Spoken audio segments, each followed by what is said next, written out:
오랜만에 뵈서 너무 반가워서 말문이 막힙니다. 우리 좌우 주변에 반가운 얼굴이 있는데 눈으로만 인사를 서로 나누겠습니다. 반갑습니다. 안녕하세요. 네. 이럴 줄 알았으면 눈웃음 치는 법을 좀 배웠어야 되는데 째려보는 건지 웃는 건지 구별이 잘 안 돼서 반갑습니다.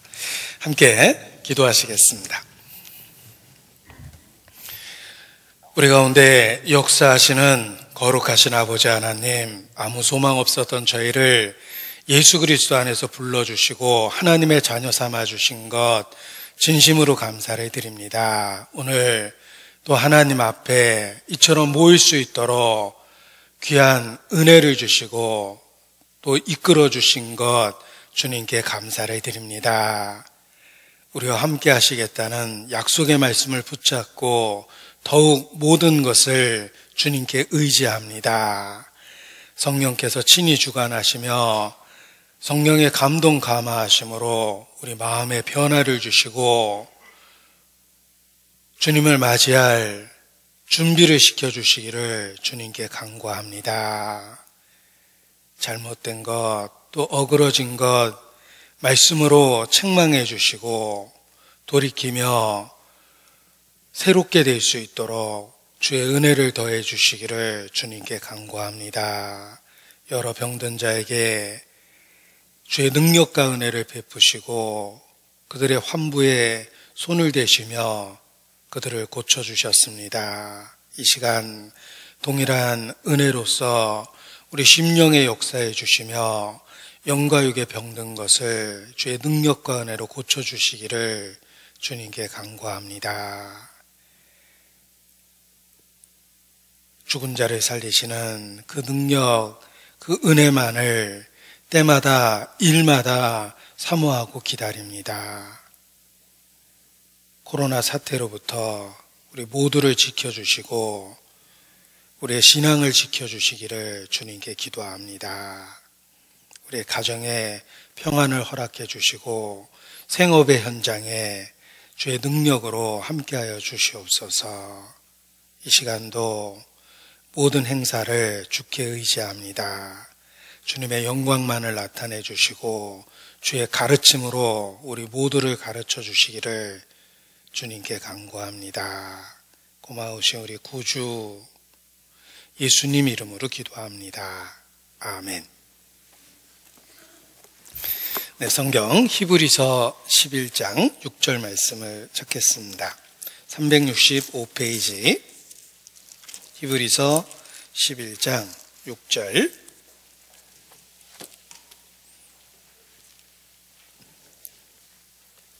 히브리서 11장 6절.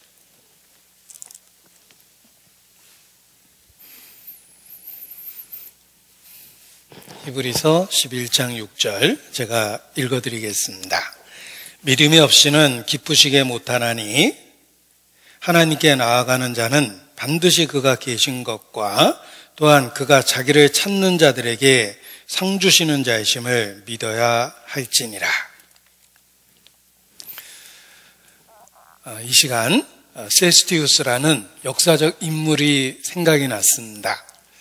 AD 70년 이스라엘은 로마 타이투스에 의해서 완전히 멸망당하고 성전이 불타게 됩니다.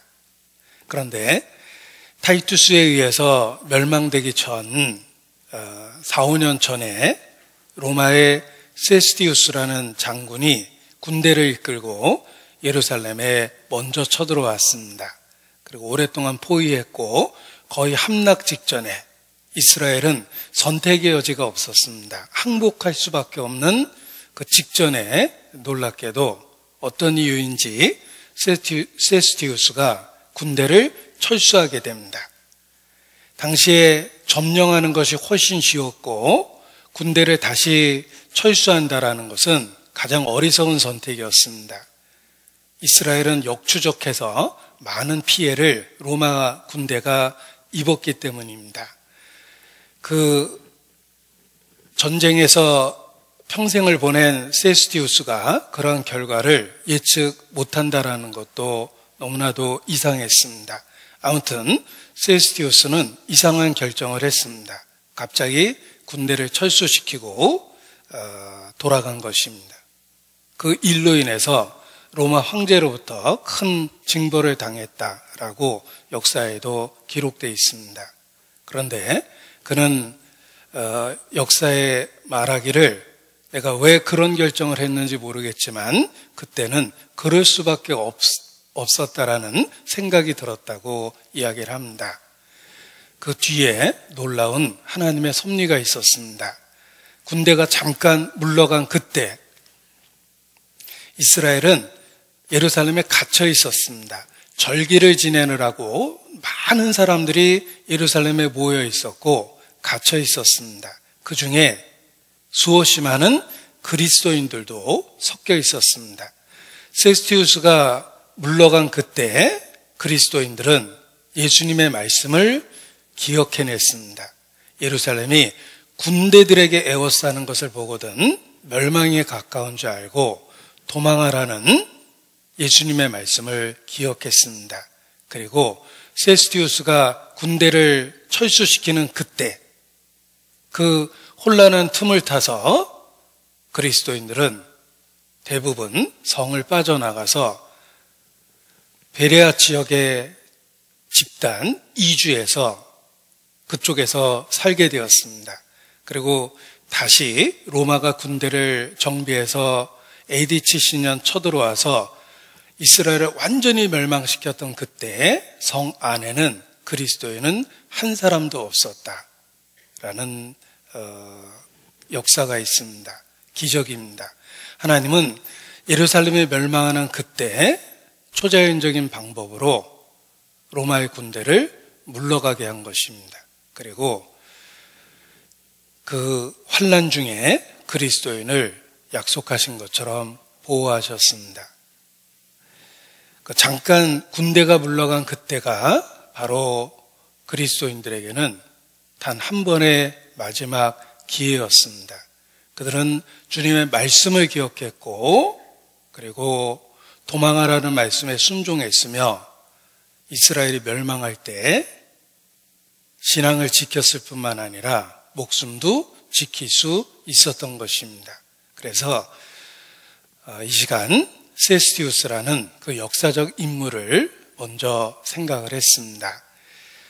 우리가 코로나 확산이라는 그 위기 가운데 이렇게 모처럼 한 자리 함께 대면해서 모일 수 있게 됐습니다.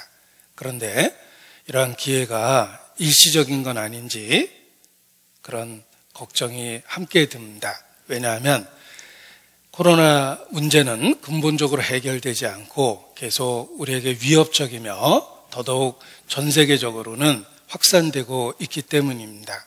그래서 이러한 기회에 우리 모두에게 신앙의 회생의 기회가 되었으면 좋겠습니다. 우리의 시들어가는 신앙 또 병들어가는 신앙을 회복하는 절대적인 기회로 삼는 것이 마땅하다고 생각합니다. 응급실에서 이렇게 생사를 헤매는 그 안타까운 경우를 보게 됩니다. 의사는 거의 모든 치료 수단을 중단했습니다. 그리고 의식을 찾지 못하고 혼수 상태에 있다가 놀랍게도 기적적으로 다시 깨어난 분이 계십니다. 그리고 잠깐의 정상적인 그 상태를 갖게 됐는데 불행하게도 다시 상태가 나빠져서 의사가 정확하게 예측한 것입니다. 다시 상태가 나빠져서 결국은 그 며칠간 좀 좋아졌다가 다시 그 상태가 나빠져서 결국 돌아가시는 경우를 이렇게 많이 봅니다. 그런데 더욱 안타까운 것은 그 좋아졌던 잠깐의 그 시간에 신앙을 확인하고 신앙을 회복하는 기회로 삼았으면 참 좋았을 텐데 회복되는 그 시간부터 예전에 했던 일상으로 돌아가서 예전에 했던 일에 거의 대부분의 마음과 생각과 시간을 쓰다가 결국은 돌아가시는 그런 안타까운 경우를 보게 됩니다. 그런 상황을 반복적으로 지켜보면서 하나님이 왜 다시 이렇게 회복할 기회를 주셨을까?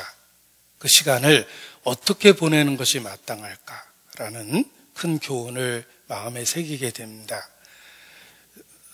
이렇게 모처럼 만나서 정말 반갑지만 우리에게 불확실한 미래가 주어져 있기 때문에 정말 마지막일 수 있는 기회를 통해서 신앙을 회복하고 매일의 삶을 살아야 되겠다는 그런 교훈을 받습니다. 오늘 본문은 우리에게 익숙한 그러한 본문입니다. 암송하는 구절이기도 하며 또 매번 성경 강연회 때마다 한 번쯤은 인용되는 그러한 중요한 구절입니다. 히브리서 11장 6절 본문 말씀을 다시 보시겠습니다. 믿음이 없이는 기쁘시게 못하나니 하나님께 나아가는 자는 반드시 그가 계신 것과 또한 그가 자기를 찾는 자에게 상 주시는 자이심을 믿어야 할지니라. 이 히브리서 11장에만 해도 성경에 등장하는 많은 인물들의 이름이 거론되고 그들의 삶이 요약되어 있습니다. 성경에는 많은 등장인물이 있습니다. 그리고 그들이 살았던 상황, 그들이 겪었던 사건들이 기록되어 있습니다. 성경은 수없이 많은 등장인물들과 그들의 삶에 대한 기록으로 이루어져 있습니다. 그래서 성경의 기록 내용이 대부분 그 이야기 형식으로 기록되어 있다라고 이야기합니다. 나의 사랑하는 채 비록 헤어졌으나 어머니의 무릎 아래 앉아서 재미있게 듣던 말이라는 그 찬송의 가사가 있습니다. 그 가사에 보면 그 재미있게 듣고 기억한다라는 내용처럼 성경은 쉽게 기억될 수 있는 인물들, 사건들의 이야기라는 형식으로 기록되어 있습니다. 옛날 용맹스럽던 다니엘의 경험과 유대 다윗 왕의 역사와 주의 선지 엘리야 병거 타고 하늘에 올라가던 일을 기억합니다. 누구든지 성경 이야기를 들으면 기억에 남을 정도로 아주 인상적인 이야기들의 연속입니다. 다니엘, 사자굴에 던져진 다니엘의 이야기, 왕의 꿈을 해석한 다니엘의 이야기, 또 불 속에 던져진 다니엘의 세 친구, 또 엘리야, 거짓 선지자와 대결했던 엘리야, 산채로 불병거 타고 승천하는 이야기. 이 모든 이야기는 한 번만 들으면 너무 강렬하고 우리 기억에 남겨질 수밖에 없습니다. 하나님은 인물들과 사건들의 삶의 현장에서 그들의 이야기를 갖고 성경을 기록하신 겁니다. 그래서 쉽게 기억하고 또 다음 세대에 쉽게 전달될 수 있도록 배려해서 성경을 기록해 주신 것입니다. 딱딱한 신학적인 진술이 아니라 사건과 이야기로, 인물들의 실제적인 이야기로 성경을 기록해 주셨다는 것입니다. 그래서 성경은 수천 년 많은 사람들의 기억 속에 강하게 새겨져 있고 또 다음 세대에 쉽게 전달될 수 있었던 것입니다. 우리도 성경의 그 모든 이야기를 한 번만 제대로 들어도 기억할 수밖에 없는 그런 그 이야기 형식입니다. 그러나 그 이야기 형식으로 기록되었을 때 핵심이 흐려지고 전체적으로 좀 장황해지는 단점이 있습니다. 그래서 하나님은 핵심이 무엇인지를 분명하게 중간중간 반복해서 강조하시고 때로는 한 문장에 요약하시며 때로는 한 장에 핵심적인 주제를 정리해 놓으셨습니다. 그래서 학자들은 이러한 성경 기록 방식을 분석하고 그러한 기록 방식을 집약적 계시의 원칙이다, 이런 표현을 씁니다. 어려운 말이기 때문에 제가 화면에서 그대로 썼습니다. 집약적 계시의 원칙, 굉장히 어려운 말처럼 들리는데 하나님은 핵심적인 내용이 무엇인지를 한 구절 속에 또는 한 장 속에 요약해서 정리해 놓으셨다는 것입니다. 그래서 성경을 꾸준히 읽으면 그 이야기 속에서 기억하고 감동받고 핵심적인 교훈이 무엇인지를 또 명확하게 알 수 있게끔 읽고 있는 인간을 배려해서 인간의 수준에 맞게 기록한 것입니다. 그래서 성경은 집약적 계시의 원칙으로 기록되어 있다라고 학자들도 이야기하는 것입니다. 핵심적인 주제를 정리해놨다. 대표적인 그 말씀이 고린도전서 13장 사랑장입니다. 사랑에 대한 주제를 갖고 정리해 놓으셨습니다. 또 고린도전서 15장 부활장이라고 해서 부활이라는 주제를 갖고 기록해 놓으셨습니다.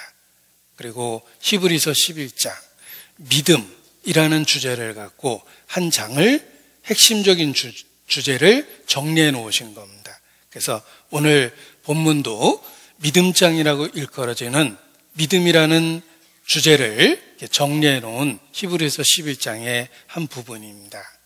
믿음에 대한 이야기입니다.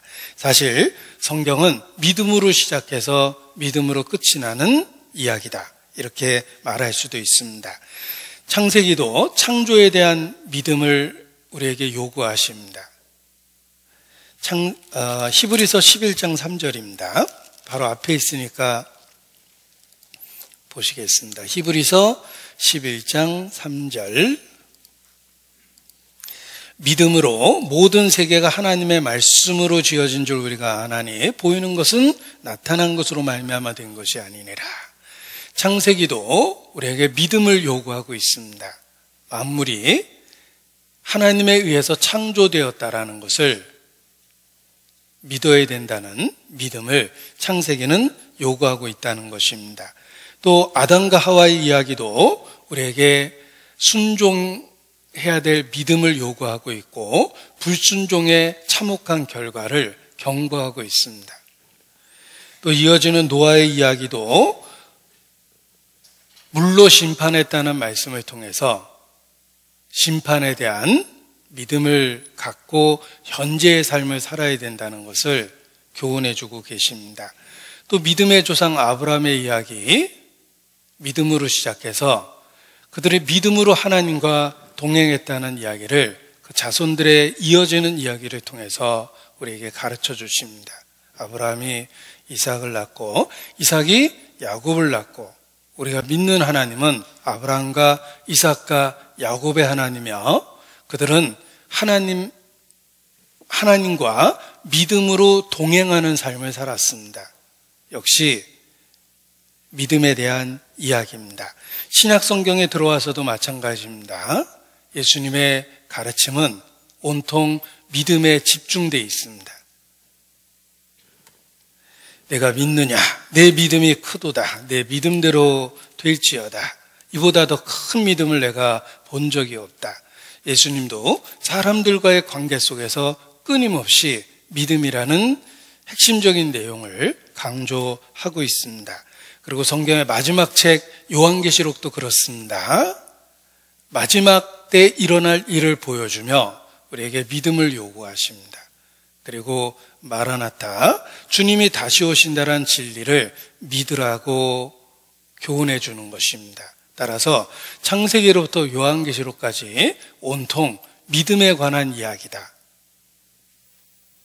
라고 말씀드릴 수 있는 것입니다. 우리가 구원 얻는 하나님의 의를 얻는 방법도 믿음에 이르러 하나님의 의를 얻게 됩니다.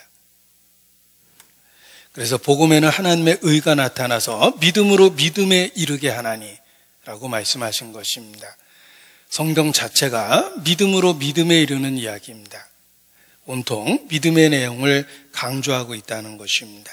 히브리서 11장이 믿음이라는 핵심적인 주제를 정리하고 있고 성경 전체의 가장 중요한 메시지를 우리에게 요약해서 보여주고 있는 것입니다.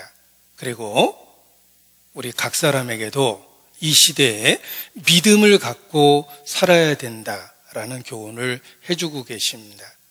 우리의 삶도 성경에 기록된 것처럼 온통 믿음의 이야기가 돼야 됩니다. 아침에 눈을 떠서 하루를 마감하는 저녁까지 우리의 삶 자체가 믿음의 이야기가 되어야 됩니다. 고린도 후서는 그리스도의 향기라고 표현했습니다. 어디든지 향수를 뿌리면 냄새가 나듯이 그리스도인의 일상의 삶에는 그리스도의 향기가 나야 된다. 고린도 후서 3장에서는 너희는 그리스도의 편지라 라고 표현을 했습니다. 너희를 통해서 세상이 그리스도를 읽고 들을 수 있어야 된다. 너희는 세상에 보내진 그리스도의 편지다. 이렇게 말씀해 주십니다. 우리의 삶 자체가 아침부터 저녁까지 우리 일상 자체가 믿음으로 믿음에 이르는 이야기가 되어야 되고 한마디로 믿음의 삶이 돼야 됩니다. 우리의 삶을 한번 분석해 보십시오. 믿음의 선진들처럼 우리들의 일상에 반복되는 삶도 믿음의 이야기입니까? 어떤 사람의 일상을 들여다보면 성인지 감수성이 가득한 하루를 사는 사람도 있고 어떤 사람들의 삶을 들여다보면 TV 예능 프로의 삶과 같은 즐기는 삶을 사는 사람도 있습니다. 그리고 또 어떤 사람의 삶은 무슨 스포츠 신문에 온갖 세상 가십으로 가득 찬 그러한 삶을 사는 사람도 있습니다. 우리의 삶이 마땅히 믿음의 이야기로 가득 찬 그러한 삶을 살아야 된다. 성경 자체가 믿음으로 믿음에 이르는 이야기며 우리가 구원 얻은 하나님의 의도 믿음으로 믿음에 이르러 얻게 된 것입니다. 마찬가지로 우리의 일상의 삶도 먹든지 마시든지 무엇을 하든지 때마다 일마다 우리가 겪고 있는 모든 일 속에 믿음이 들어있어야 됩니다. 우리의 삶도 그리스도와 관계된 믿음의 이야기가 되어야 된다라는 것을 교훈을 받을 수 있다는 것입니다. 11장 1절입니다. 여기 믿음이 무엇인지를 명확하게 정의해 주고 계십니다. 보십시오. 히브리서 11장 1절. 믿음은 바라는 것들의 실상이요 보지 못하는 것들의 증거니 선진들이 이로써 증거를 얻었느니라. 자, 믿음이 무엇입니까? 자, 믿음이 뭐냐고 물으신다면 바라는 것들의 실상이요 보지 못하는 것들의 증거라고 말하겠어요. 네. 대중문화가 강단에까지 영향을 끼치고 있다는 것을 여러분은 지금 보았습니다. 자, 아무튼 믿음이 무엇입니까? 바라는 것들의 실상이요 보지 못하는 것들의 증거입니다. 직독직해가 잘 안 되죠. 외우긴 외웠는데 얼핏 뜻이 마음에 들어오지 않습니다. 그런데 생활하다 보면 그 짧은 정의가 이해되기 시작합니다. 믿음은 바라는 것들의 실상이요 보지 못하는 것들의 증거입니다. 자, 예를 들면 제가 미국에 가기 위해서 비행기표를 구입을 했습니다. 그래서 비행기표를 받게 되었는데 종이 한 장에 글자 몇 글자가 인쇄되어 있는 비행기표입니다. 그러나 그 표를 받기 위해서 큰 비용을 지불했고 표를 받게 되었을 때 내가 이 표에 나타난 시간에 비행기를 타고 미국에 가게 될 거라는 그 확신을 갖습니다. 그 비행기표는 바라는 것들의 실상입니다. 제가 미국에 가게 될 거라는 것을 그 표를 한 장 붙들고 확신을 하는 겁니다. 그 비행기표는 바라는 것들의 실상이 된 겁니다. 또 아파트를 계약하고 2년 뒤에 입주하기로 했습니다. 아직 지어지지도 않았습니다. 터만 잡아놓고 아파트 계약을 받은 것입니다. 2년 뒤에 지어진답니다.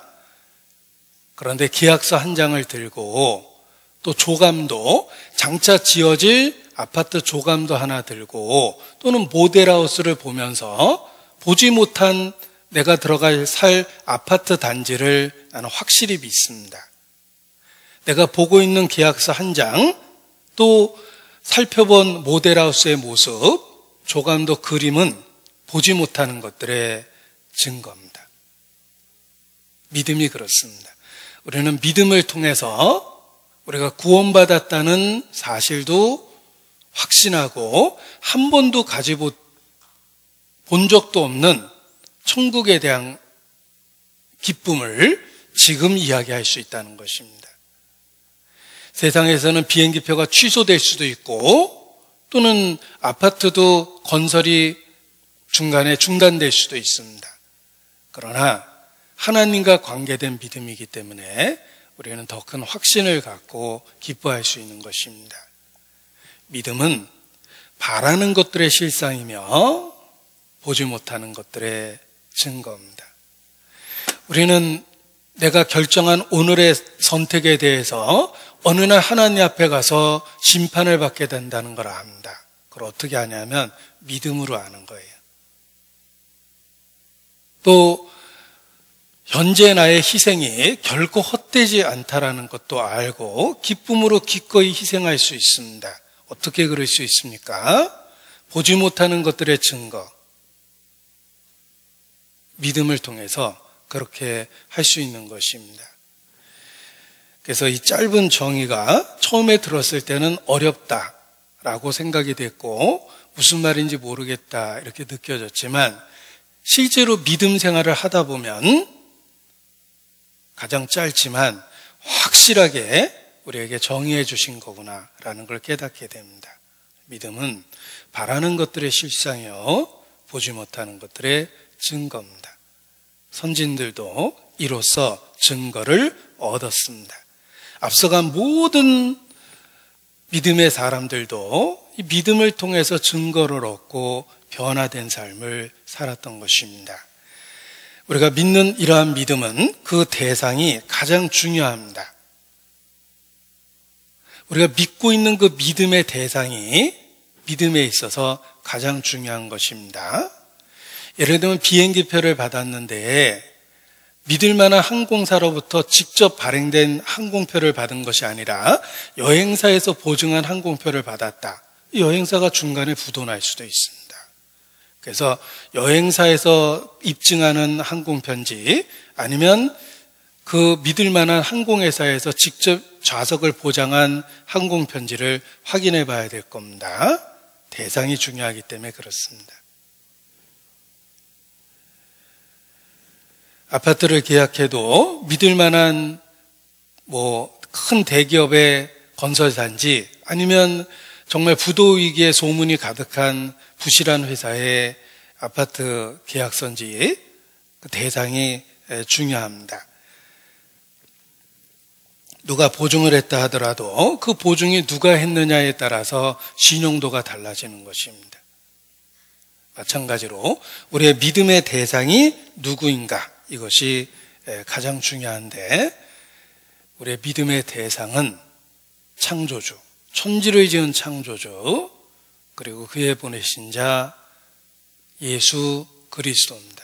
따라서 우리의 믿음의 대상이 확실하기 때문에 우리가 흔들리지 않고 믿음의 이야기 속에서 매일의 삶을 살 수 있는 것입니다. 더더욱 창조주를 향한 믿음이며 그 창조주께서 맹세로 보증한 사실을 우리가 믿고 있습니다.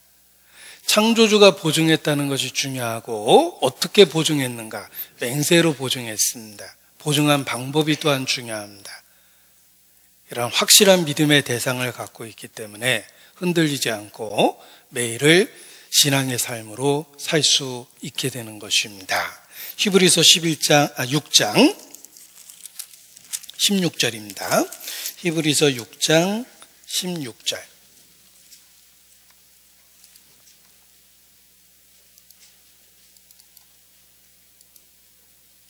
히브리서 6장 16절 제가 천천히 읽어드리겠습니다. 화면에 표시했습니다. 사람들은 자기보다 더 큰 자를 가리켜 맹세하나니 맹세는 저희 모든 다투는 일의 최후 확정이니라. 하나님은 약속을 기업으로 받는 자들에게 그 뜻이 변치 아니함을 충분히 나타내시려고 그 일에 맹세로 보증하셨나니, 사실 하나님이 말씀만 하셔도 충분히 보장이 되는데 하나님은 기꺼이 맹세로 보장하셨습니다. 그래서 18절 이는 하나님이 거짓말하실 수 없는 이 두 가지 변치 못할 사실로 인하여 앞에 있는 소망을 얻으려고 피하여 가는 우리로 큰 안위를 받게 하려 하심이라.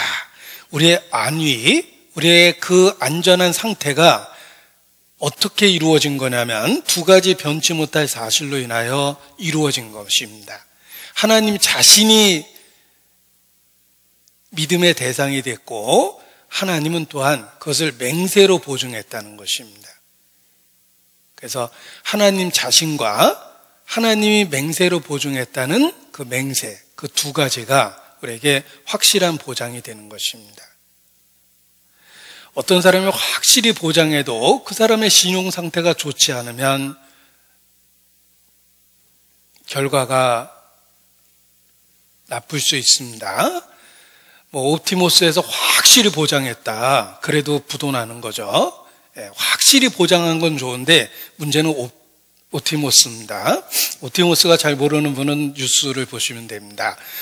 누가 보장했느냐가 중요합니다. 두 가지 변치 못할 사실이라는 말은 하나님 자신이 그것을 보증하고 하나님이 더더욱 맹세로 보증하셨다는 것입니다.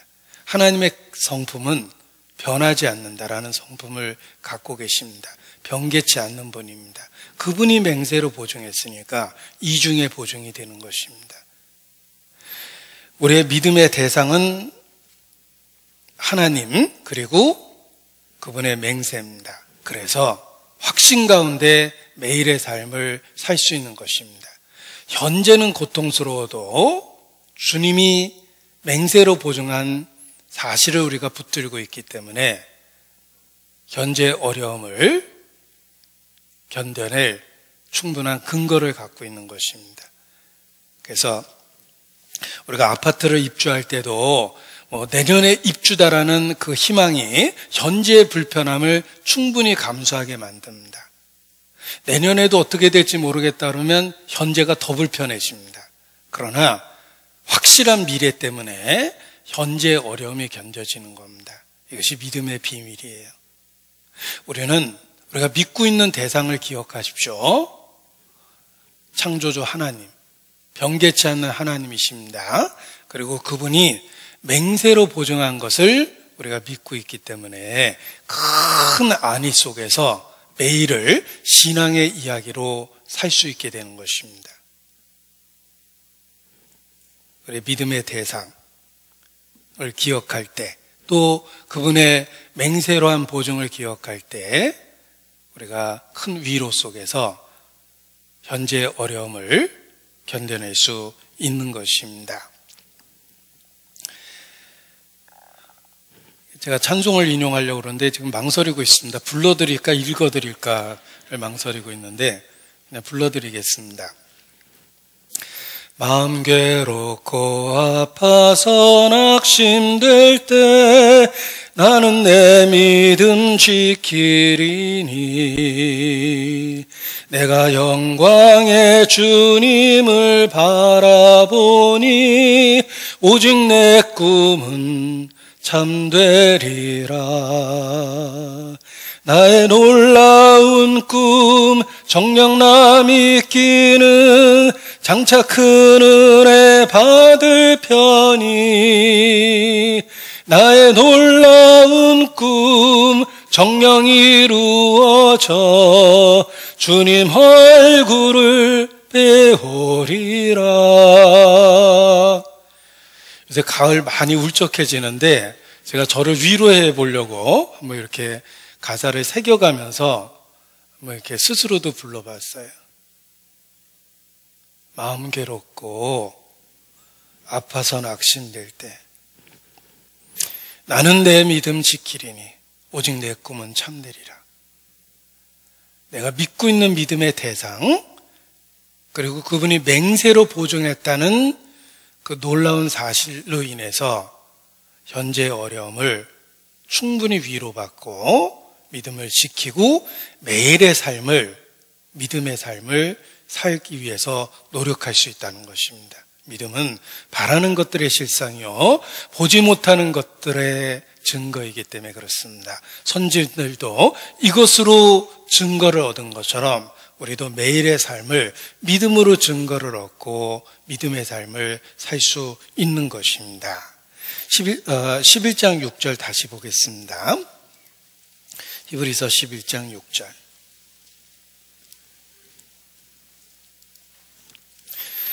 믿음이 없이는 기쁘시게 못하나니 하나님께 나아가는 자는 그가 계신 것과 또한 그가 자기를 찾는 자들에게 상 주시는 자이심을 반드시 믿어야 할지니라.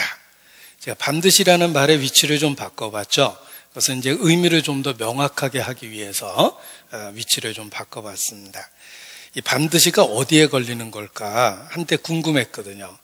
그가 계신 것에 걸리는 건지 아니면 뒷부분의 동사 반드시 믿어야 된다는 말에 걸리는 걸까? 이게 늘 궁금했는데 제가 이렇게 번역본과 또 원어들을 이렇게 분석하다 보니까 반드시가 동사에 걸리는 거구나 이런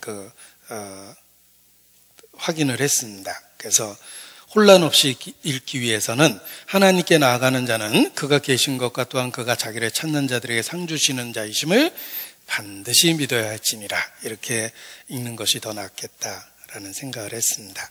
자, 사람이 믿음이 없이는 하나님을 기쁘시게 할 수 없다. impossible입니다. 불가능한 겁니다. 믿음이 없이는 하나님을 기쁘시게 할 수 없습니다. 하나님께 나아가는 자는 반드시 믿음을 가져야 돼요. 필수 요건입니다. 세상 종교는 믿음 없이 섬김과 헌물과 희생만을 요구하기도 합니다. 도덕적인 구별 세상 종교에도 다 합니다. 거짓말하지 말고 부모 섬기라고 다 이야기합니다. 도덕적인 구별은 세상 종교에도 다 합니다. 그러나 하나님과 관련됐을 때는 하나님은 먼저 믿음을 요구하십니다.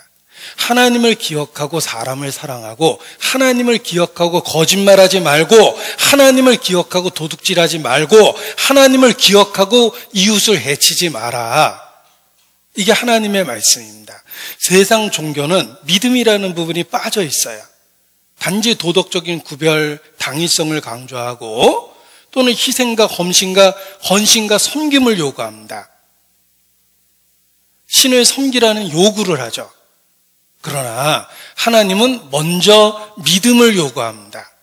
믿음이 없으면 헌신도 필요 없고 희생도 필요 없고 심지어는 도덕적인 구별조차도 인위적이고 위선적이다라고 선언합니다. 하나님하고의 관계가 먼저라는 거예요.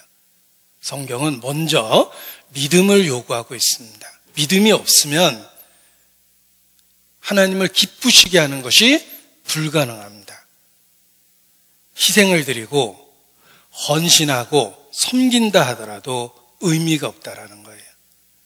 희생의 양을 더해도 하나님은 믿음이 없으면 받을 수가 없는 거예요. 먼저 우리에게 믿음을 요구하십니다. 하나님께 나아가는 자는 반드시 먼저 믿음부터 가져야 되는 거예요. 헌신과 희생이 아닙니다.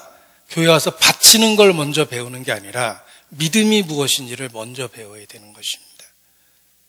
믿음 없이 도덕적인 구별하려고 노력하면 자기 자부심만 생기고 자기 의가 가득하고 오히려 교만이라는 더 치명적인 죄를 갖습니다. 도덕적인 죄는 짓질 않아요. 살인, 간음 뭐 이런 거 하지 않습니다. 거짓말 이런 거 하지 않습니다. 그런데 교만이라는 치명적인 죄 때문에 바리새인과 같은 죄를 범하게 되는 것입니다. 먼저 하나님께 나아가는 자는 믿음을 가져야 됩니다. 왜냐하면 믿음이 없이는 하나님을 기쁘게 해드리는 것이 impossible, 불가능하다라고 선언하셨기 때문에 그렇습니다. 그래서 세상 종교와 다르다. 세상 종교는 단순한 도덕적인 구별을 강요하고 희생과 헌신과 섬김을 요구한다. 재물을 요구하죠. 그러나 하나님은 먼저 믿음을 요구하십니다.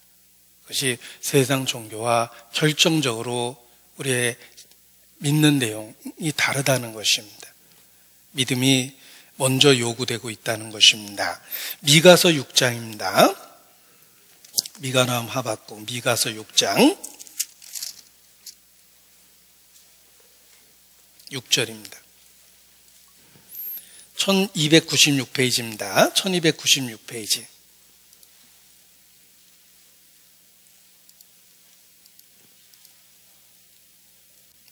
미가서 6장 6절 1296페이지. 내가 무엇을 가지고 여호와 앞에 나가며 높으신 하나님께 경배할까? 자, 인간이라면 이런 의문을 누구든지 가질 것입니다. 어떻게 신에게 나아가겠습니까? 내가 무엇을 가지고 여호와 앞에 나아가며 높으신 하나님께 경배할까? 내가 번제물 1년 된 송아지를 가지고 그 앞에 나갈까? 번제물을 갖고 나갈까? 아니라고 이야기하죠. 여호와께서 천천의 수양이나 만만의 강수와 같은 기름을 기뻐하실까? 천천의 수양, 100만 마리의 양을 잡고 만만억입니다. 예. 만이 만 개 있다는 뜻이니까 1억이에요. 1억 마리의 소를 잡아서 강수와 같은 기름을 만들어낸들 하나님이 받으실 수가 없다라는 거예요. 100만 마리의 양을 잡고 1억 마리의 소를 잡는다 그러면 천산의 생축을 다 드려야 됩니다. 그거 다 갖다 바쳐도 하나님 말씀하십니다. 천산의 생축이 다 내 것이 아니냐. 우리가 그 중에 일부를 드렸다고 뭘 기뻐하시겠습니까? 이거는 재물의 양을 늘려서 될 문제가 아니라는 것입니다. 내 허물을 위하여 내 마다들을, 내 영혼의 죄를 인하여 내 몸의 열매를 드릴까? 내게 가장 소중한 것이 자식일 텐데 그럼 자식을 드리면 하나님이 받으실까? 그래서 원시 종교에서는 자식을 제물로 바치는 그런 종교도 생긴 겁니다. 어떻게 신에게 나아갈 수 있을까? 정답이 있습니다. 8절 사람아 주께서 선한 것이 무엇임을 내게 보이셨나니 여호와께서 내게 구하시는 것이 자 중요한 겁니다. 정답이 있죠? 사람이 무엇을 가지고 하나님께 나아가겠습니까? 사람아 주께서 선한 것이 무엇임을 내게 보이셨나니 여호와께서 내게 구하시는 것이 오직 공의를 행하며 인자를 사랑하며 겸손히 네 하나님과 행하는 것이 아니냐. 이것이 답입니다. 어떻게 사람이 하나님께 나아가겠습니까? 공의를 행하며 인자를 사랑하며 겸손히 네 하나님과 함께 행하는 것. 어떻게 하나님을 기쁘시게 해드리겠습니까? 오직 공의를 행하며 인자를 사랑하며 겸손히 네 하나님과 함께 행하는 것. 이게 답입니다. 사실 표현의 방법만 다르지 창세기부터 계시록까지 일관성 있는 해답입니다. 어떻게 하나님께 나아가겠습니까? 번제물 소 한 마리 드릴까요? 한 마리 갖고 부족할 것 같고 여호와의 스케일을 생각하니까 만만의 강수와 같은 기름 1억 마리를 드리면 받을까요? 사람아 주께서 선한 것이 무엇임을 내게 보이셨나니 여호와께서 내게 구하시는 것이 오직 공의를 행하며 인자를 사랑하며 겸손히 내 하나님과 함께 행하는 것이 아니냐. 정답을 우리에게 보여주셨어요. 보십시오. 공의를 행하며 인자를 사랑하며 인자라는 말이 하나님의 사랑, 자비 이런 뜻입니다. 그걸 좀 격이 있게 번역하려고 하다 보니까 인자라는 어려운 한자어를 쓰게 된 거예요. 쉽게 번역하면 사랑입니다. 그리고 사랑이라는 말이 너무 흔해 보이니까 자비, 인자,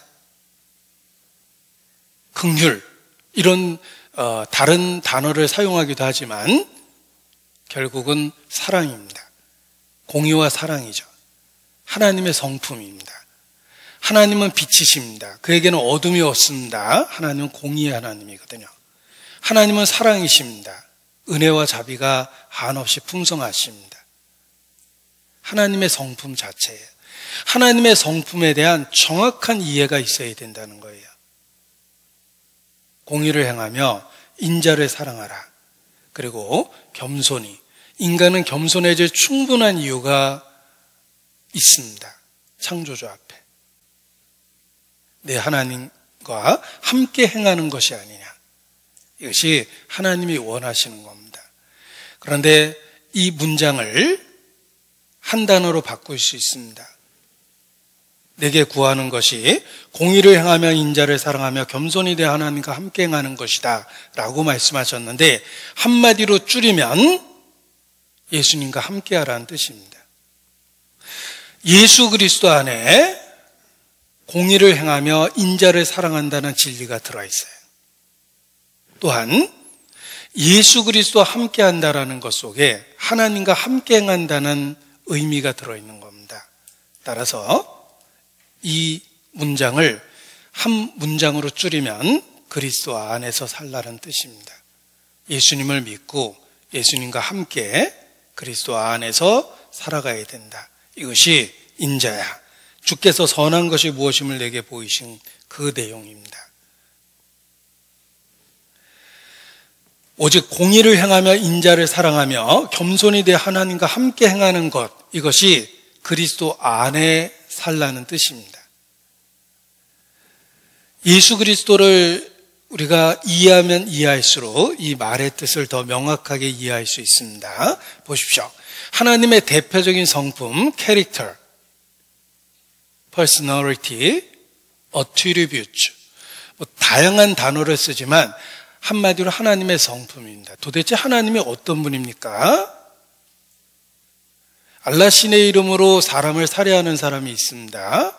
그 신은 틀림없이 악한 신이에요. 그런 걸 요구한 거 보니까. 아니면 인간이 그 신을 잘못 알고 있거나.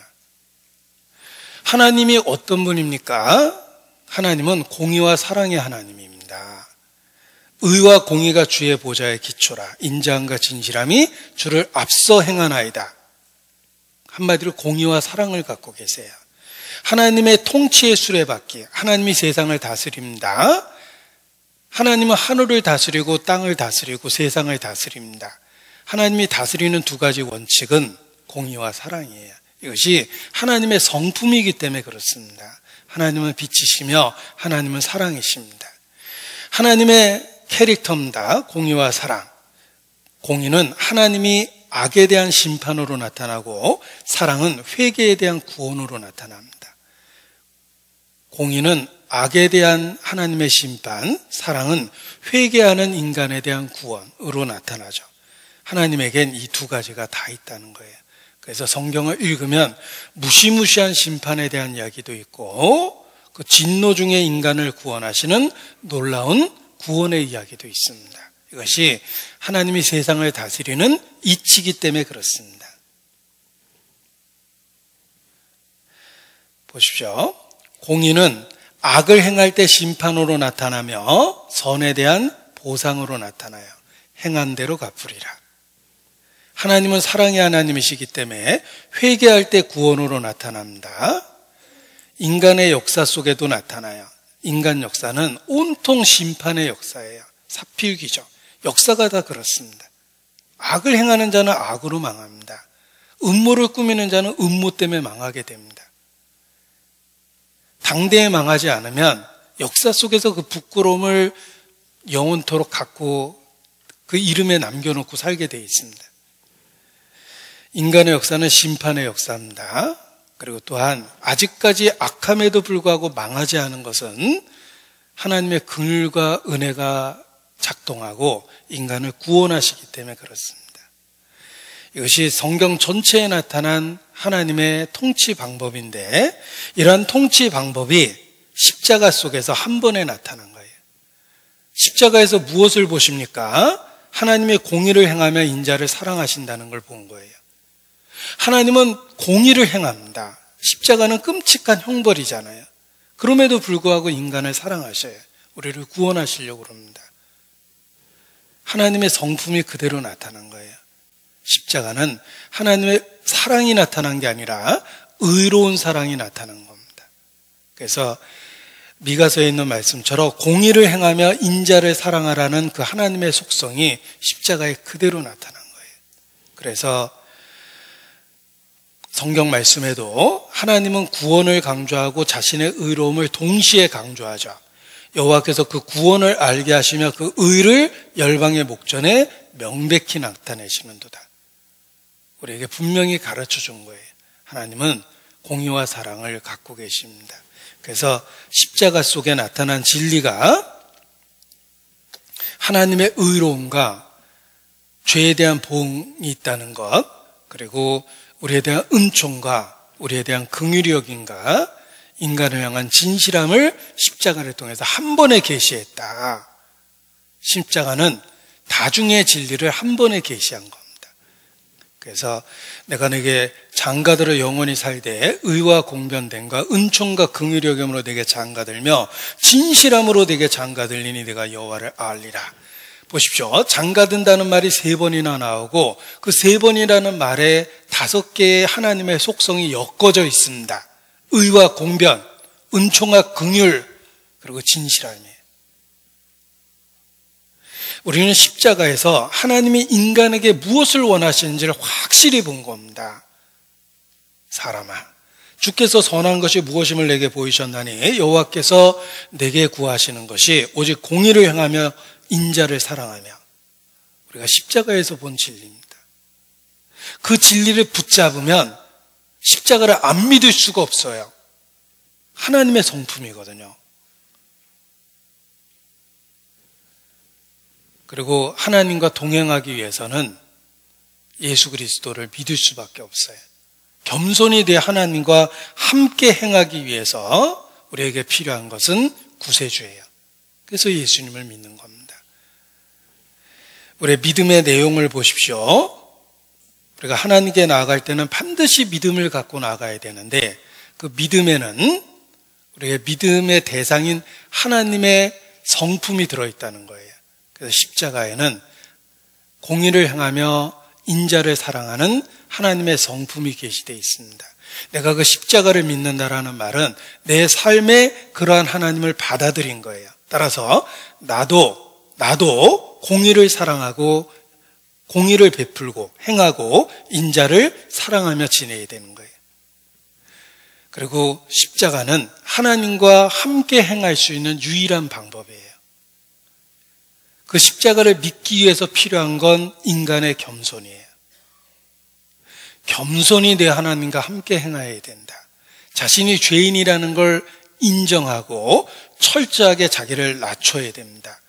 어느 정도 낮춰야 되냐면 내가 정말 죽을 수밖에 없는 죄인이라는 걸 인정할 정도로 낮춰야 돼요. 그게 십자가예요.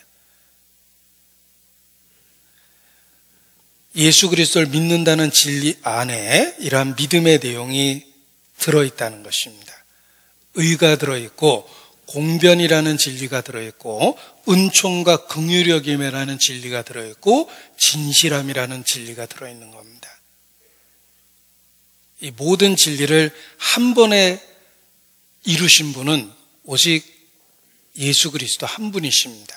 예수께서 육체를 갖고 이 땅에 오셔서 십자가에 죽으심으로 그 5개의 진리를 십자가에서 한 번에 성취시킨 겁니다. 의와 공변과 은총과 긍휼이 여김과 진실함이라는 것을 한 번에 성취하셨습니다. 그래서 예수님을 믿으면 하나님이 인간에게 요구하시는 그 조건이 충족되는 거예요. 공의를 행하며 인자를 사랑하며 겸손히 내 하나님과 함께 행하는 것, 이것이 여호와께서 내게 구하시는 것이라. 예수님 믿는다는 것이 이 여호와께서 구하시는 그 조건에 대한 완전한 충분한 충족 조건이 되는 겁니다. 그래서 예수님 안에서 하나님과의 아주 친밀한 교통을 갖게 된 것입니다. 그래서 믿음이 없이는 불가능하다. 하나님께 나아가기 위해서는 먼저 믿음을 가져라. 그리스도와의 관계와 사귐을 가져라. 이렇게 요구하시는 겁니다. 세상은 믿음을 먼저 요구하는 게 아니죠. 재물을 요구하고 신에 대한 섬김을 요구하고 헌신을 요구하고 이렇습니다. 그러나 하나님 먼저 믿음을 요구하십니다. 믿음부터 배워야 되는 거예요. 자, 이러한 믿음을 어떻게 가질 수 있는가? 믿음은 어떻게 가질 수 있는가? 로마서 10장 17절입니다. 로마서 10장 17절.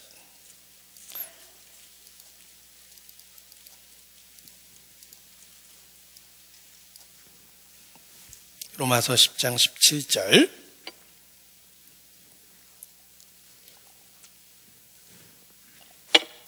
그러므로 믿음은 가로에서 나며 가로는 그리스도의 말씀으로 말미암았느니라. 가로 중 알맞은 말은 천국 본고사 문제입니다.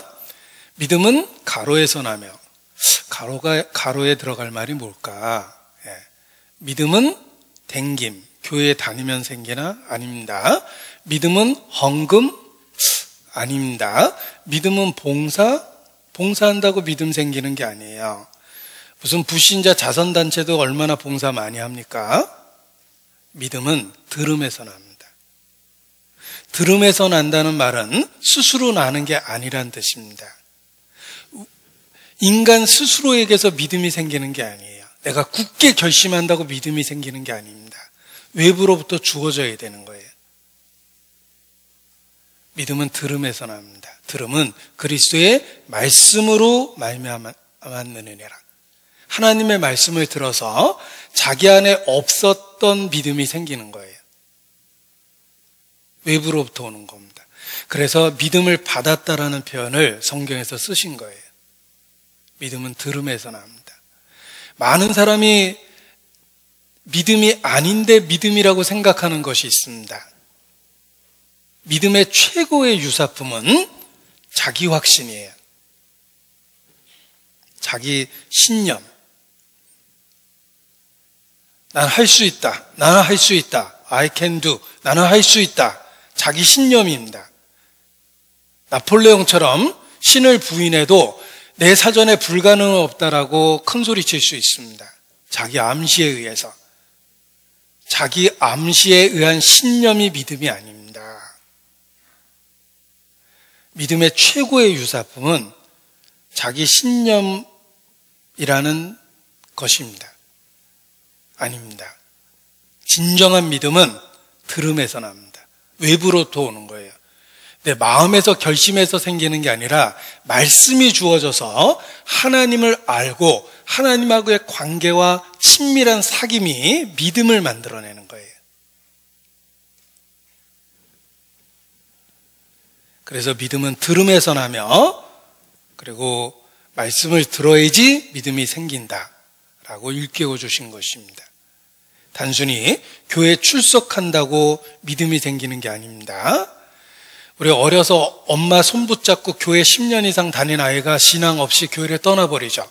10년 다닌 교회를 어떻게 그렇게 쉽게 떠납니까? 처음부터 엄마 손에서 못 벗어났어요. 믿음을 가져본 적이 없거든요. 믿음은 교회 출석해서 생기는 게 아닙니다.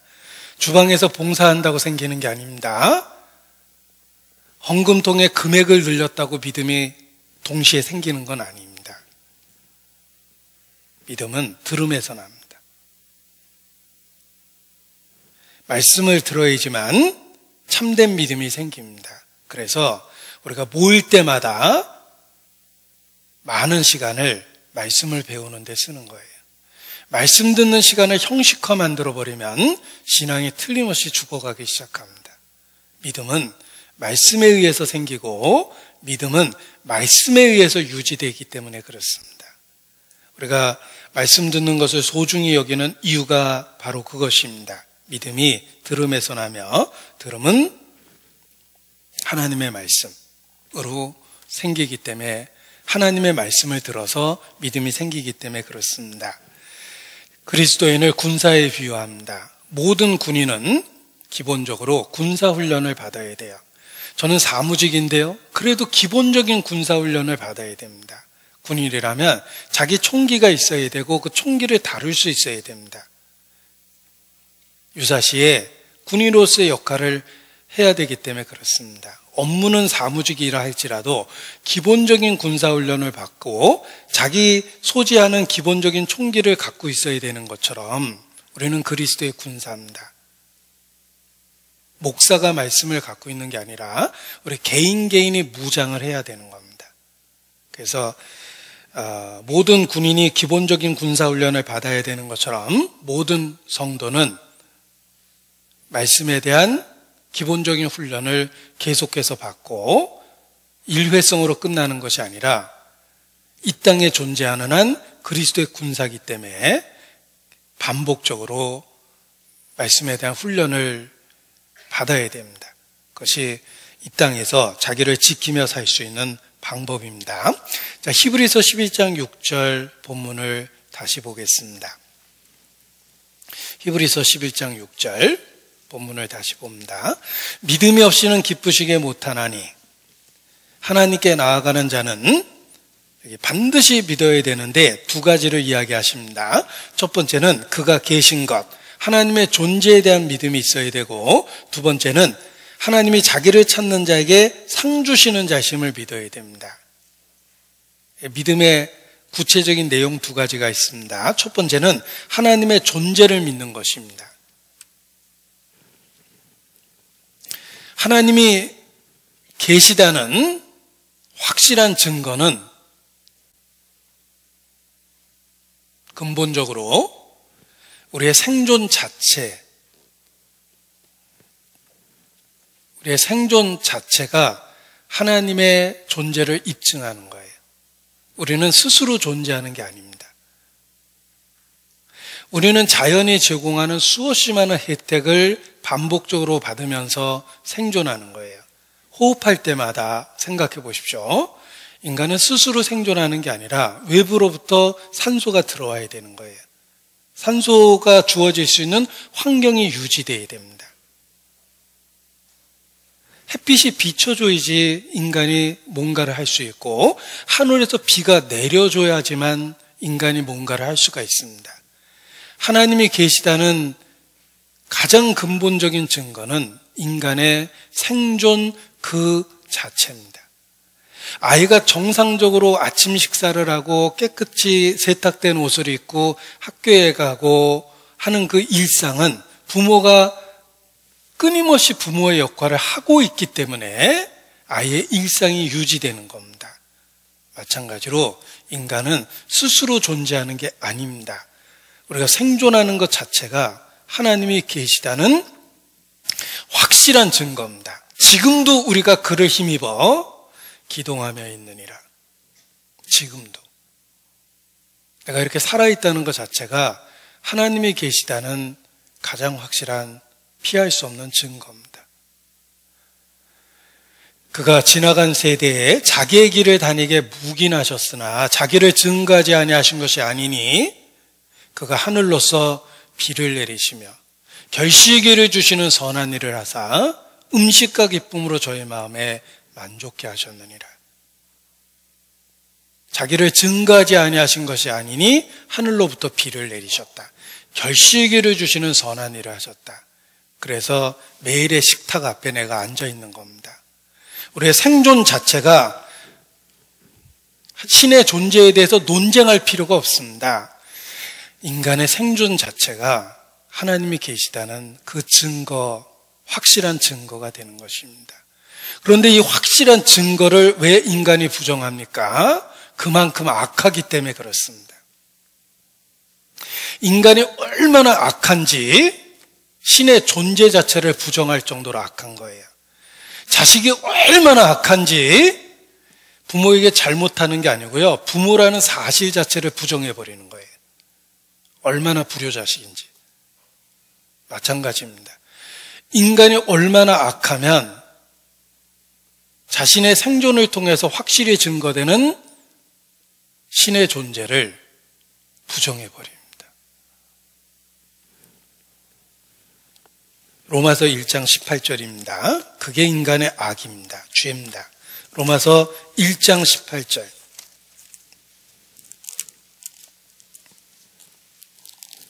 로마서 1장 28절을 봅니다. 로마서 1장 28절입니다.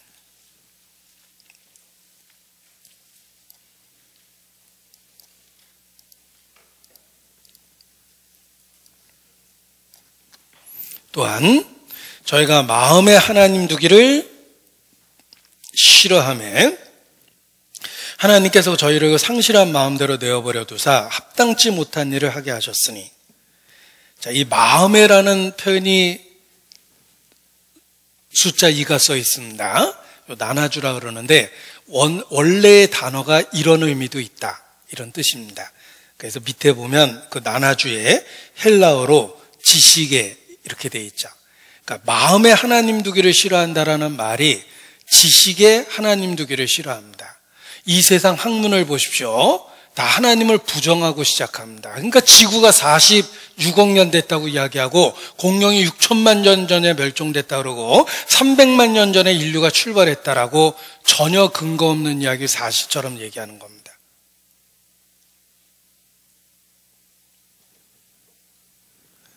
지식에 하나님 두기를 싫어하는 거예요.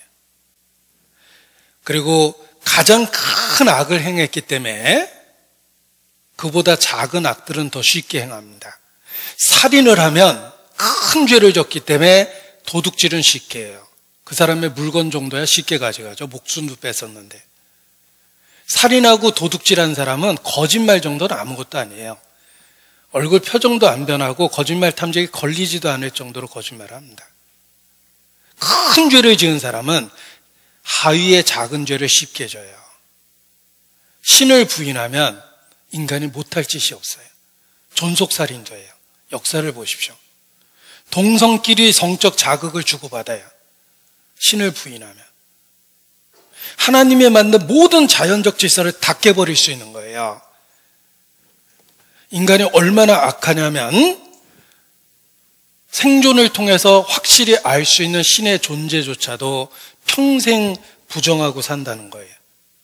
악인은 그 모든 사상에 하나님이 없다 하도다. 시편 4절 말씀입니다. 모든 사상에. 생각에 하나님이 들어있질 않아요.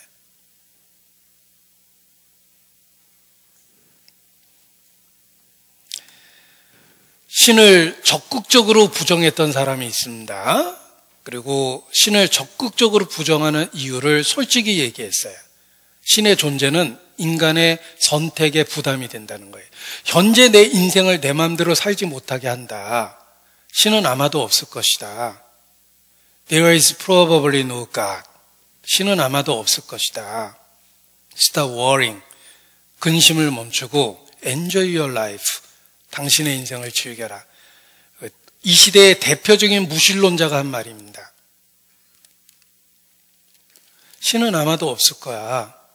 근심을 멈추고 네 마음대로 인생을 살아라. 자신이 신을 적극적으로 부정하는 이유를 솔직하게 이야기했습니다. 내 마음대로 못 살잖아. 내가 한 선택에 대해서 약간 캥기잖아. 신이 내가 한 선택을 책임지라고 그러면 어떡해. 신을 적극적으로 부정해버린 거예요. 인간이 얼마나 악하면 자신의 존재 그 자체로 알 수 있는, 그러니까 자신의 생존한다는 그 자체만으로도 알 수 있는 신의 존재를 부정하고 있다는 것입니다. 성도는 그 죄성과 본성을 거스려서 신을 찾고 찾는 사람이 성도입니다. 그냥 물결에 몸을 맡기듯이 본성과 죄성에 몸을 맡기면 우리도 신을 부정하는 게 자연스러워요. 그래서 자신의 선택을 해서는 안 되는 선택까지 넓혀서 하게 되는 겁니다. 하나님께 나아가는 자는 하나님이 계신 것을 믿어야 됩니다. 그리고 하나님은 자신을 찾는 자에게 상 주시는 자이심을 믿어야 됩니다. 믿음의 두 번째 내용이죠. 하나님을 찾는 자에게 하나님은 상 주시는 자이심을 믿어야 됩니다.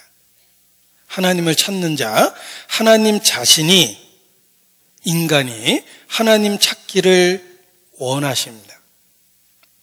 우리 가끔 엄마와 아이가 이게 하는 놀이 중에 엄마가 자신의 존재를 아이로부터 숨기는 겁니다. 그래서 아이가 막 놀고 있는데 살짝 숨죠. 그렇게 계속 지켜봐요. 이 아이가 노는데 정신이 없다가 어느 순간 엄마가 없다는 걸 느낍니다. 불안해서 엄마 하고 불러봅니다. 아무 대답이 없죠? 그걸 엄마는 지켜봅니다. 근데 아이가 더 불안해지니까 엄마 하고 이제 울기 시작합니다. 그때 엄마가 나타나서 엄마 여기 있어 하고 아이를 안아줍니다. 한 번은 해볼 만한 엄마와 아이의 놀이일 텐데 그 놀이를 통해서 엄마는 뿌듯한 엄마로서의 자부심을 느껴요. 우리 아이가 자신을 찾는다는 것에 대해서. 근데 만약 아이가 끝끝내 엄마를 안 찾습니다. 엄마가 숨어있다 지쳐서 잠들었어요. 혼자 잘 놉니다. 그리고 깨가지고 나가보니까 엄마 어디 갔었어? 그러면서 혼자 잘 놉니다. 이건 이제 아이하고 엄마하고 이미 간격이 많이 멀어진 겁니다. 아마 엄마는 상처받을 거예요. 그런데 하나님도 인간이 하나님을 찾기를 원하십니다. 왜냐하면 우리가 살고 있는 이 세상은 하나님을 필요로 하는 일들이 너무너무 많습니다. 우리는 한 터럭도 희고 검게 못합니다. 농사를 져도 비가 와야지 농사를 짓죠. 해가 떠야지 농사를 짓죠. 우리는 스스로 할 수 있는 일이 거의 없습니다. 하나님을 찾는 것이 마땅한데 하나님은 그러한 인간에게 하나님 찾기를 원하시고 기다리신다는 거예요. 시편 53편 2절입니다. 시편 53편 2절.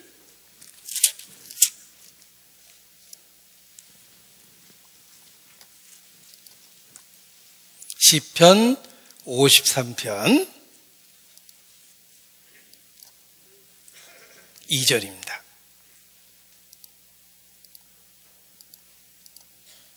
하나님이 하늘에서 인생을 굽어 살피사 지각이 있는 자와 하나님을 찾는 자가 있는가 보려 하신즉. 저는 이 말씀이 일회성이라고 결코 생각하지 않습니다. 하나님은 계속해서 하나님을 찾는 자가 있는가 계속해서 살피십니다. 집 나간 아들을 기다린 아버지는 항상 아들을 기다렸어요. 그래서 돌아오는 아들을 상거가 먼데 먼저 봤습니다. 하나님의 마음이에요. 보라, 내가 문 바깥에서 문을 두드리노니. 일회성이 아닙니다. 똑똑 두들기고 멈춘 게 아닙니다. 내가 존재하는 내내 주님은 내 마음을 두드리고 계셨어요. 하나님은 계속해서 하나님을 찾는 자가 있는가 계속해서 살펴보십니다. 이는 하나님을 혹 더듬어 찾아 발견케 하려 하심이로되 그는 우리 각 사람에게서 멀리 떠나 계시지 아니하도다. 계속 지켜보고 있다는 거예요. 우리가 살고 있는 삶은 하나님을 찾게 만듭니다. 우리의 매일의 삶은 불안하고 우리의 매일의 삶에는 사건 사고가 가득하고 고통과 슬픔이 가득합니다.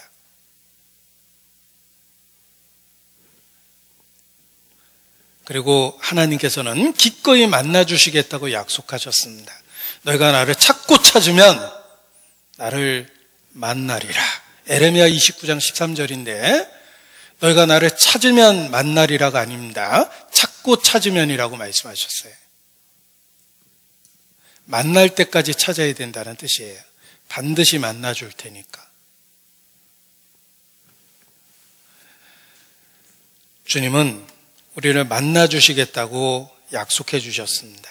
너희가 만일 성품을 다하여 그를 찾으면 만나리라.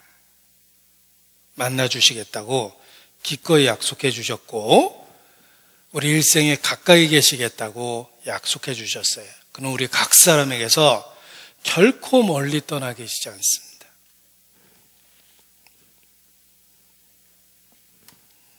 그래서 하나님은 인간이 하나님 찾기를 원하고 기다리고 계시며 가까이 계시다는 걸 기억해야 됩니다.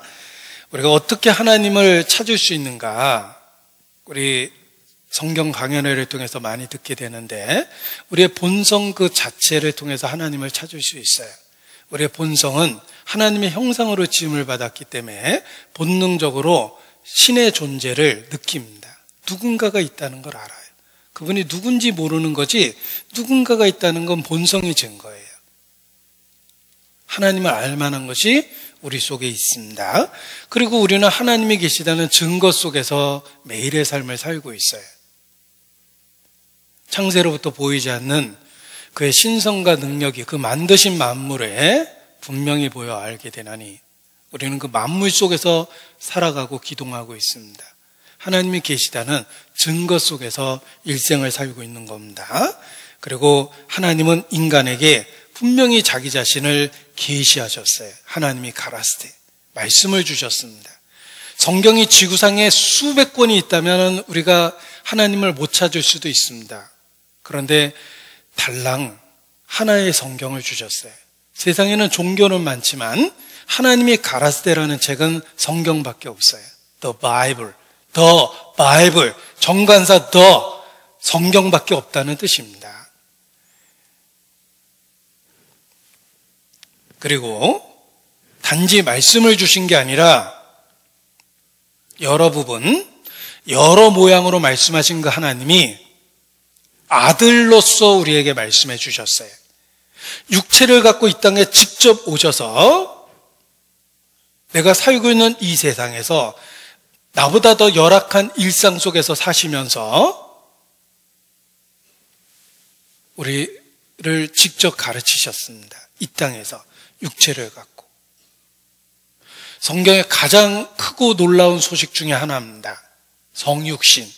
하나님이 사람이 돼서 이 땅에 오셨다는 것입니다.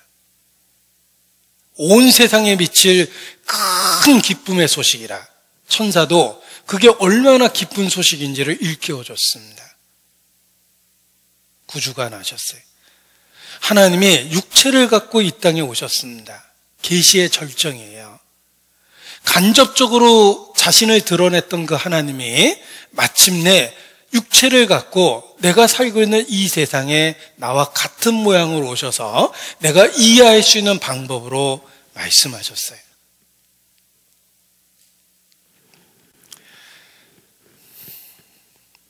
드디어 신을 만났어요. 드디어 신을 만났다. 제가 정말 노트에 어느 날 그렇게 썼어요. 드디어 신을 만났다. 예수 그리스도. 계시의 절정이에요. 하나님이 육체를 갖고 이 땅에 오셨어요. 나는 때로 내가 먹고 마시고 사는 이 일상이 의미 없는 반복처럼 보였어요. 이런 반복을 앞으로 수십 년 반복했다고 해서 무슨 의미가 있을까?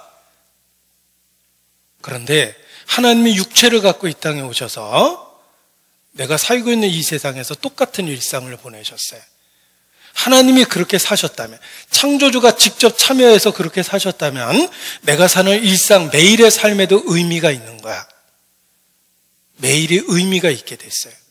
먹는 것도 의미가 있고 보는 것도 의미가 있고 내가 바라보고 있는 대자연도 의미가 있고 하나님은 자신이 만든 세상에 직접 오셔서 이 삶이 충분한 의미가 있다는 걸 자신의 삶을 통해 보여주신 겁니다. 더 이상 세상에 대한 회의 그런 게 없어졌어요. 창조했다면 틀림없이 목적이 있고 의미가 있고 가치가 있고 그리고 우리가 살고 있는 세상은 궁극적인 목적과 이어지는 과정일 거야. 현재의 고통과 슬픔이 있다면 언젠가는 고통과 슬픔이 없는 세상도 올 거야. 현재를 받아들이는 마음이 생겼습니다. 하나님이 육체를 갖고 이 땅에 오셔서 내가 살고 있는 세상에 직접 참여하셨기 때문에 그렇습니다. 드디어 삶의 의미를 갖게 된 거예요. 하나님은 자신을 찾기를 원하시며, 하나님은 자기를 찾는 자를 만나주시며, 하나님은 찾는 자에게 상을 주십니다. 하나님은 상을 주십니다. 기대하셔도 좋습니다. 하나님 상이거든요. 우리 통장상, 반장상, 구청장상보다 대통령상 그러면 더 기대감이 클 겁니다. 하물며 하나님이 상 주신다 그러는데, 우리가 아무리 큰 기대를 해도 결코 실망하지 않을 거예요. 하나님은 자신을 찾는 자에게 상 주십니다. 우리 전두환 대통령이 사람들에게 이렇게 자기를 따르고 자기에게 충성을 바치는 사람들이 많았다. 인복이 있었다. 반대로 노태우 대통령께서는 인복이 없었다. 이런 얘기를 합니다. 그런데 그 이유 중에 하나는 자기를 따르는 사람들에게 충분한 보상을 줬다라는 거예요. 그래서 예를 들면 무슨 경력금을 받아왔는데 한 1,000만 원 주셨나 그러면 공이 하나 항상 더 있었대요. 자기가 생각하는 것보다. 공이 앞으로 붙은 게 아닙니다. 소수점으로. 예. 자기가 생각했던 것보다 항상 공이 더 있었다. 그러니까 자신에게 그런 보상을 해준 거에 대해서 충성도로 나타난 거예요. 그래서 권력을 잃어버렸을 때조차도 그분에 대한 충성도를 표현합니다. 그러니까 29만 원밖에 없지만 아직까지 그냥 잘 계시잖아요. 어떤 재벌 회장은 자기가 정말 사랑한 여자한테 아파트를 선물했는데 아파트 하나를 선물한 게 아니라 한 동을 선물했답니다. 중동의 재벌은 아파트 한 단지를 선물할 것 같아요. 1단지 드릴까요? 2단지 드릴까요? 그럴 텐데 생각해 보십시오. 창조주가 상을 주신다고 한다면 우리가 충분히 기대해도 되는 거예요. 그래서 모세는 기꺼이 바로의 공주의 아들이라 칭함을 거절했어요. 하나님이 상을 주신다는데 우리도 그 상 주심에 대한 기대를 하고 매일의 삶을 살아야 됩니다. 우리에게 희생을 요구하는 게 아니라 믿음을 요구하는 거예요. 창조주에 대한. 하나님이 뭐가 아쉬워서 우리의 희생을 요구하겠습니까? 나의 돈을 하나님 재정에 보태드리겠습니까?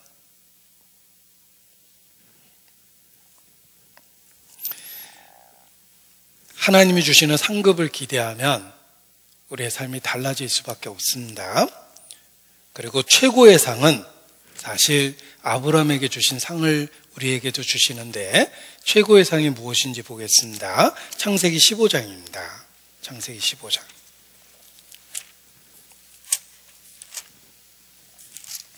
창세기 15장 1절.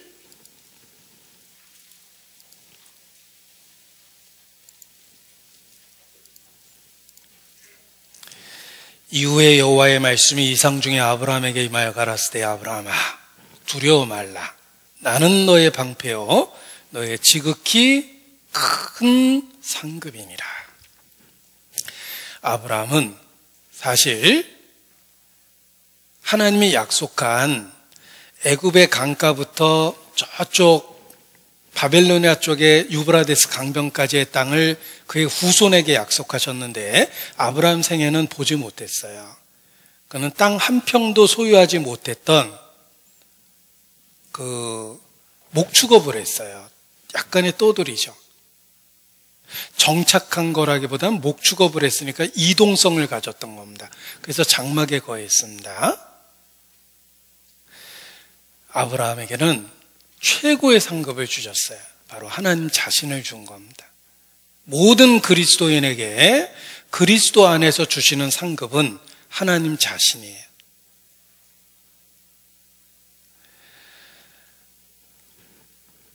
어느 회사의 종업원이 돼서 월급이 점점 올라가고 있다. 아, 내가 이 정도 대우받는구나. 그것도 좋지만 그 회사의 소유주의 아내가 됐다면 남편의 소유가 자신의 소유가 되는 거예요.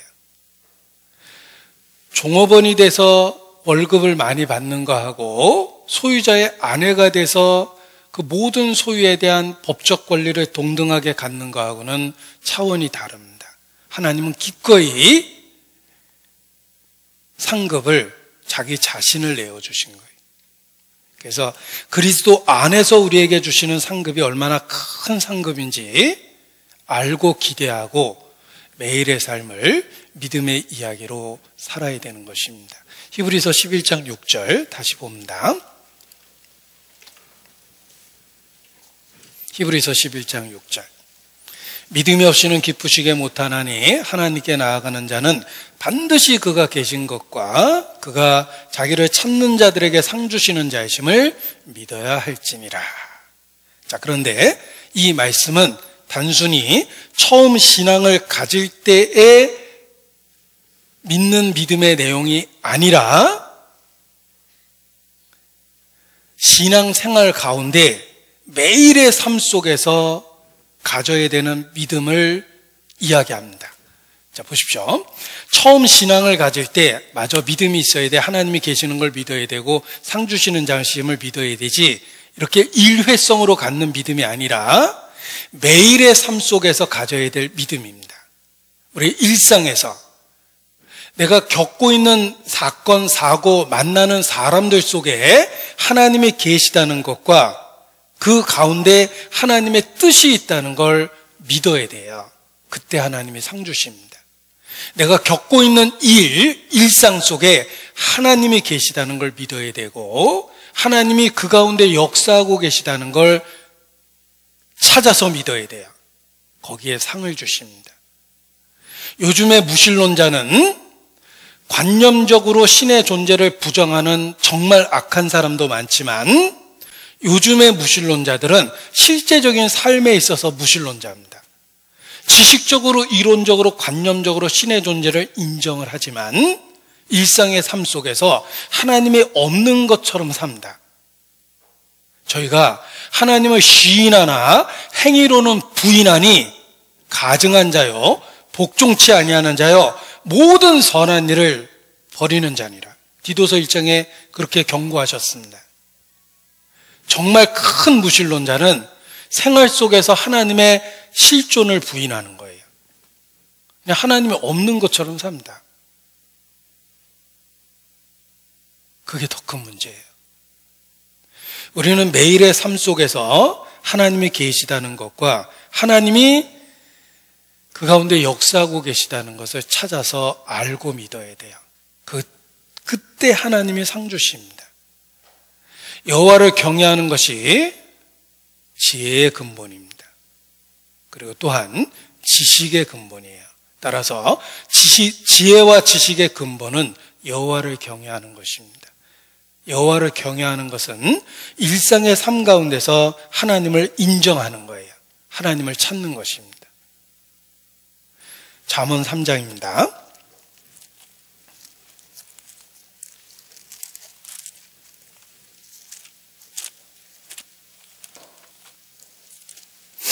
잠언 3장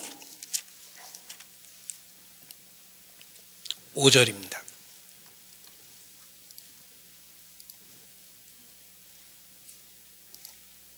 잠언 3장 5절. 너는 마음을 다하여 여호와를 의뢰하고 내 명철을 의지하지 말라. 일상의 삶 가운데서 반복적으로 가져야 될 태도입니다. 너는 범사의 그를 인정하라. 범사에 특별한 일이 아니죠. 큰 프로젝트에서는 하나님을 인정하는 게 아니에요. 범사에 우리가 겪고 있는 일상의 삶 가운데 그를 인정하라. 그리하면 되기를 시도하시리라. 하나님이 계신 것과 자기를 찾는 자에게 상 주십니다.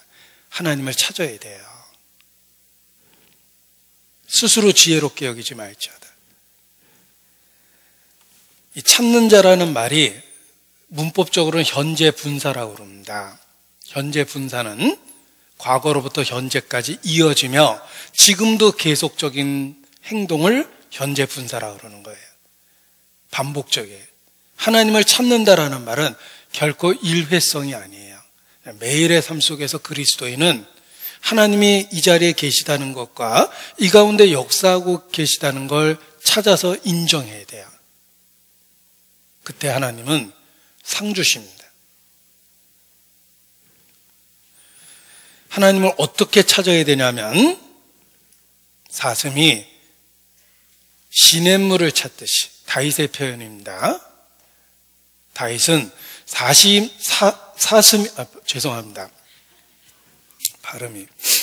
다윗은 사슴이 시냇물을 찾듯이 자신이 여호와를 찾는다, 이렇게 표현했어요. 목마른 사슴이 시냇물을 찾듯이 내 영혼이 주를 찾기에 갈급하나이다. 그래서 하나님의 사람이 된 겁니다. 우리의 범사의 매일의 삶의 일상 속에서 하나님을 찾아야 됩니다.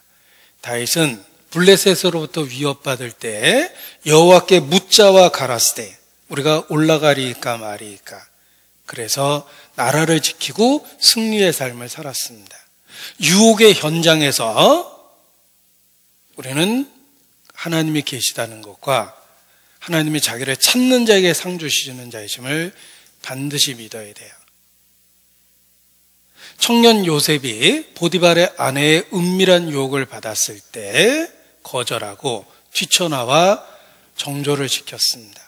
사실 신앙을 지킨 거예요. 그 순간에 하나님이 그 자리에 계시다는 걸 알았기 때문에 내가 어찌 여호와께 이같이 큰 죄를 지을 수 있으리까? 그래서 그 유혹의 현장에서 거절하고 뛰쳐나올 수 있었던 겁니다. 하나님을 매일의 삶에서 인정한 거예요. 다니엘이 사자굴에 던져졌어도 담대할 수 있었던 이유는 여호와께서 계시다는 것, 그가 그 가운데 역사하고 계시다는 것을 사자굴 속에서도 믿었기 때문에 평안하게 굶주린 사자와 함께 하룻밤을 보낼 수 있었던 겁니다. 마찬가지입니다. 우리가 이 땅에 살아있을 때 어디에 있든지 무엇을 하든지 그가 계신 것과 그가 자기를 찾는 자에게 상 주시는 자이심을 믿어야 됩니다. 하나님은 그 가운데 역사하고 계십니다. 하나님이 없는 것처럼 살아가면 실제적인 무신론자라는 거예요.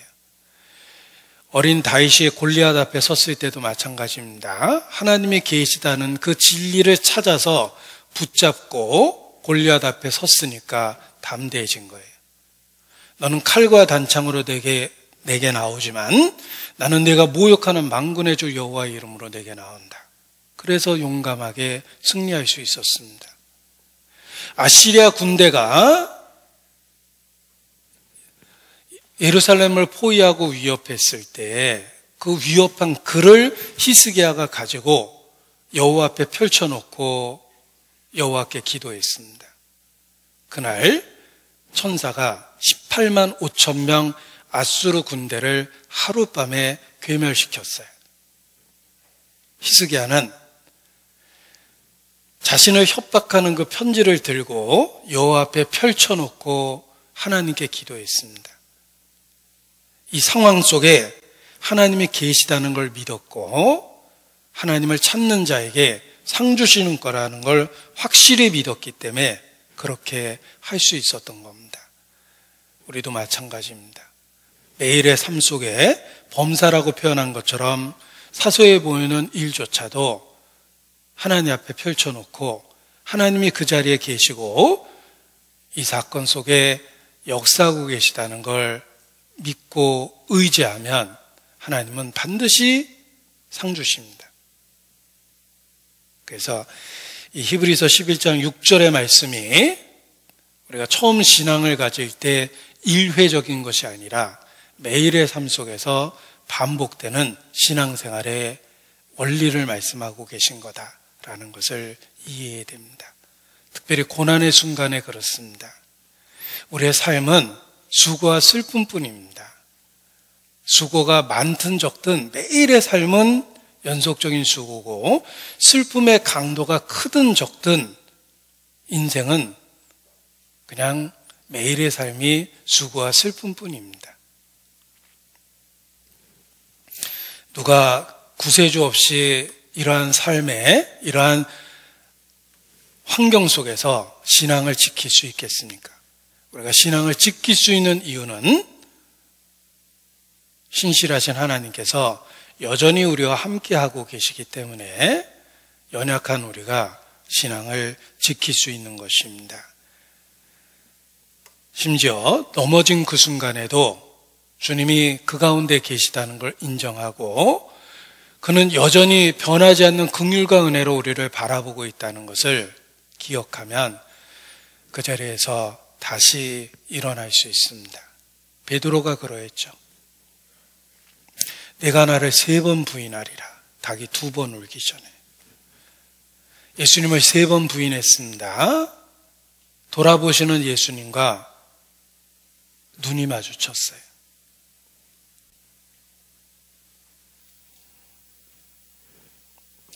매일의 삶 속에서 우리는 그런 경험을 합니다. 유혹의 현장에서 우리를 바라보시는 주님과 눈이 마주칩니다. 내가 넘어진 그 위치에서 우리를 바라보시는 주님과 눈이 마주쳐요. 다시 일어날 수밖에 없어요. 주님은 변함없는 사랑으로 우리를 바라보시기 때문에 그렇습니다. 그가 계시다는 것, 그가 지금도 역사하고 계시다는 것을 우리는 반드시 믿어야 됩니다. 감춰져 있는 상황처럼 보이기 때문에 찾아서 믿어야 돼요. 찾는 자에게 상 주십니다. 그래서 우리가 겪고 있는 상황이나 환경이 더 나빠질 수도 있고 좋아질 수도 있지만, 분명한 건 주님은 계속해서 함께 하시기 때문에 지금까지 지키신 것처럼 앞으로도 지켜내실 것입니다.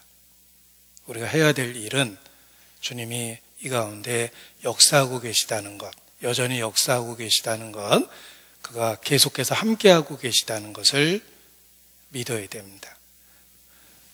본성과 죄성 때문에 가려져 있다면 찾아서라도 그 진리를 붙잡고 믿어야 됩니다. 그 고난의 순간에도 주님은 여전히 함께 하신다라는 걸 기억하셔야 됩니다. 너무 견디기 힘든 지금 이 순간에도 주님이 손잡고 계시잖아요. 남들은 지쳐 앉아 있을지라도 당신만은 일어서세요. 힘을 내세요. 힘을 내세요. 주님이 손잡고 계시잖아요. 그렇습니다. 주님은 우리를 구원하신다는 약속과 함께 하시겠다는 약속을 주셨어요. 그리고 약속은 맹세로 보증되어 있고 주님은 결코 변하지 않는 분입니다. 그래서 우리가 그 어떤 순간이든지 붙잡고 다시 이렇게 평정을 되찾고 평안해질 수 있는 것입니다. 우리가 그리스도 안에 있다는 것은 어떤 상황에서든지 주님이 우리를 지키시고 계시고 어떤 상황에서든지 주님이 선을 위해서 역사하고 계시다는 뜻입니다. 그리스도 안에서는 모든 것이 예가 되기 때문에 그렇습니다. 아멘하여 하나님께 영광을 돌리는 것이 성도의 삶입니다. 그리스도 안에서는 모든 것이 예가 되나니 그러므로 우리가 아멘하여 하나님께 영광을 돌리는 것이 마땅하다라고 성경은 일깨워 주십니다. 기도하시겠습니다. 아버지 하나님, 우리의 신앙을 지켜주시고 또 오늘까지 영육간에 지켜주시는 것 감사를 드립니다. 우리의 삶에 위기도 있고 예측하지 못할 일도 있고 또 우리가 전혀 스스로 할 수 없는 답답하고 어려운 상황이 많이 있습니다. 더욱 함께 하시는 주님만 바라보고 의지합니다. 주님 붙잡아 주시고 이 가운데도 주님을 증거하고 주님을 나타낼 수 있도록 더욱 역사해 주시기를 주님께 간구합니다.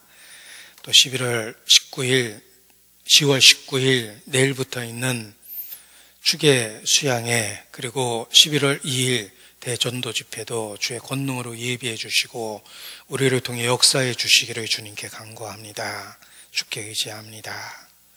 고마우시 우리 구주 예수님 이름으로 기도합니다. 아멘.